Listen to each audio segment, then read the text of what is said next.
Hello, amis traders, bonjour. Hein, bien le bonjour à vous.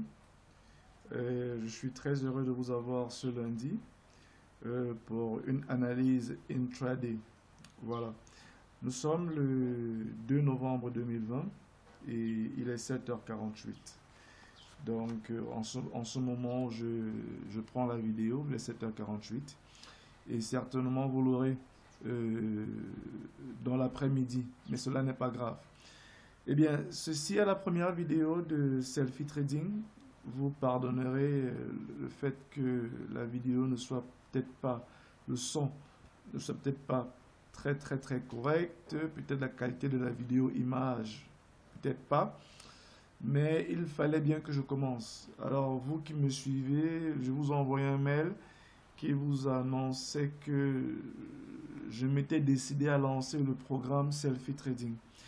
Alors, Selfie Trading, c'est quoi? Selfie Trading, c'est un programme d'investissement qui va se déployer sur deux horizons. Le premier horizon qui est un horizon formation et le deuxième horizon qui est les investissements propres, investissement MLM. Donc, voilà. Donc, vous allez recevoir la vidéo, je ne sais pas à quelle heure, donc je vous souhaite de pouvoir bien suivre. Au fur et à mesure, on aura des vidéos de meilleure qualité et certainement avec un contenu beaucoup plus structuré. Là, c'est la première vidéo et il faut bien que je commence quelque part. Bien. Ceci dit, pour vous qui faites déjà, qui avez des comptes démo, hein, il y en a parmi vous qui ont des comptes démo et qui ont déjà commencé à trader, notamment Serge, Aubin. Ils ont déjà des comptes démo, ils ont déjà commencé à trader. Donc, ceci est une vidéo qui va beaucoup leur parler.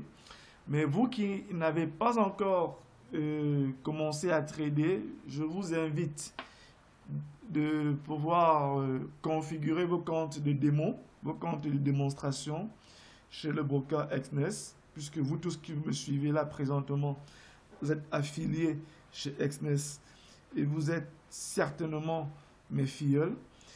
Donc, je vous invite également à ouvrir vos comptes démo. Euh, Au fur et à mesure de la formation, on enverra des vidéos beaucoup plus ciblées sur des aspects du trading, la psychologie, les techniques, ce que vous voulez. Mais là, c'est une vidéo analyse. Donc, c'est pour ceux qui tradent déjà. Et ceux qui ne tradent pas encore, ce n'est pas grave. Allez sur vos comptes démo et amusez-vous à appuyer sur le bouton Buy Sell. Hein, le bouton Buy Sell, il est là en haut. Voilà, vous voyez, Sell Buy. Vous vous amusez à acheter et à vendre. Cela n'est pas grave. Au moment où on abordera des questions spécifiques dans les cours, vous peaufinerez vos entrées, votre psychologie, vos profits. Bien. Donc, je suis sur l'euro-dollar et pour ceux qui le savent déjà, je ne trade pas du tout les chandeliers japonais, mais je trade les bougies en Renko. Alors, le Renko, ce sont des briques, c'est ce que vous voyez là. Vous aurez les détails beaucoup plus tard. Ce que nous appelons bougies japonaises, c'est des bougies qui se présentent ainsi. Hein, c'est une représentation temporelle du prix. Hein, le prix est représenté selon une tranche horaire. Pour ce graphique précisément, c'est 4 heures. Donc, je ne trade pas ce genre de graphique. Je trade les Renko. Le Renko, c'est une représentation de prix où le prix s'affiche plus par des vagues, les variations de prix. Donc, je trade les variations de prix et non la représentation de prix à l'heure ou à la date. Donc, sur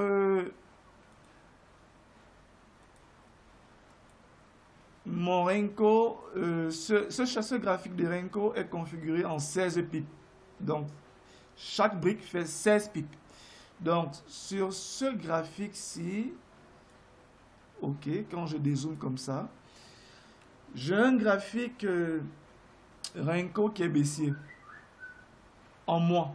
C'est-à-dire que si je regarde les variations du Renko sur le mois, je me rends compte que l'euro-dollar commence à être baissier. Bien, alors le Renko est ce graphique, l'euro-dollar, il est baissier. Il commence déjà à être baissier. Alors, vous me demanderez comment est-ce que je vois cela. Peut-être que je l'interprète à cause de la moyenne mobile qui est en train de pointer vers le bas. C'est possible, mais non. D'ailleurs, je vais enlever cette moyenne mobile qui peut nous donner de mal interpréter le marché. Vous devez savoir que ceux qui font du Renko font essentiellement du price action. Donc, nous tradons l'action du prix. Nous ne tradons pas en fonction des indicateurs. Donc, si je regarde ce graphique sur une vue mensuelle, la vue mensuelle, ce que vous devez savoir, c'est que entre deux lignes jaunes, comme ceci, sur ce graphique-ci, j'ai un mois de cours. Entre cette ligne jaune-ci du 1er août et cette ligne jaune du 1er septembre, j'ai exactement un mois de cours. Et là, nous nous trouvons ici, là, vous voyez, le 2 novembre. Hein, nous sommes puis pile poil sur la dernière ligne jaune. Donc, nous entrons dans un nouveau mois. Vous voyez bien? Donc, entre deux lignes jaunes, j'ai un graphique, en fait, j'ai des cours de un mois. Et entre deux lignes rouges, ici et là, par exemple, j'ai une semaine de cours. Voilà. Donc, c'est comme ça, par exemple, que sur mon graphique Renko, où j'ai la variation ou les variations de prix par vague, je vais également associer une vue temporelle. D'accord? Donc, je trade le Renko avec un regard temporel. Mais je n'ai pas la représentation graphique des chandeliers japonais, qui est la représentation classique des bougies. Donc, en mois donc, pourquoi est-ce que je dis que je suis baissier? Eh bien, c'est simple. C'est que si je franchis le plus bas d'un mois, alors je considère que la tendance commence à être à la baisse. Et qu'est-ce qui se passe donc? Vous allez voir que entre le 1er juillet et le 1er août, le marché est en hausse. Le marché, il est haussier. D'accord? Il est strictement haussier parce que, vous voyez, j'ai franchi le plus haut du mois de juillet. Pardon, j'ai franchi le plus haut du mois de juin. Donc, je le franchis là. Donc, je suis à la hausse. Entre le 1er août et le 1er septembre, le marché ne fait pas un plus bas. C'est-à-dire que le marché ne part pas chercher un plus bas de mois précédent. D'accord? Il dessine des vagues là, mais je ne pars pas attaquer le plus bas du mois précédent. Je suis donc toujours en hausse.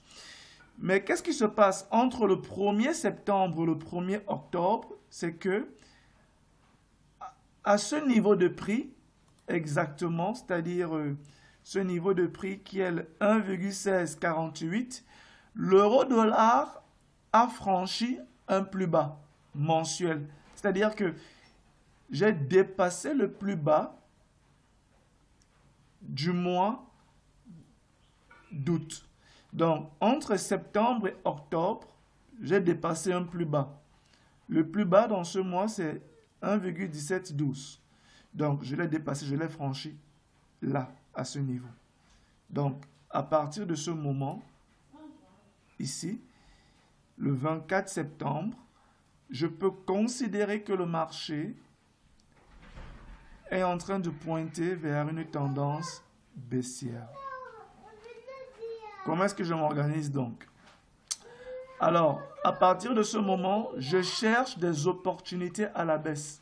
Regardez, entre le 1er octobre et le 1er novembre, qu'est-ce qui se passe? Le marché qui monte, mais ne franchit pas le plus haut du mois précédent. Je suis donc toujours baissier. Vous voyez? Et donc là, maintenant, le 2 novembre, je pars chercher un plus bas. Donc, je risque certainement casser ce plus bas-ci, là. Donc, à ce moment-ci, il est clair que le marché est définitivement baissier d'après la théorie de dos. D'après la théorie de dos, qu'est-ce que j'aurai?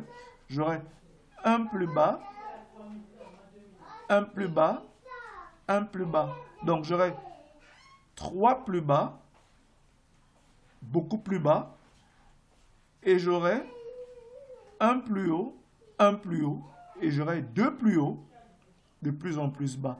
C'est la théorie de dos. Donc, l'euro-dollar est baissier. Voilà.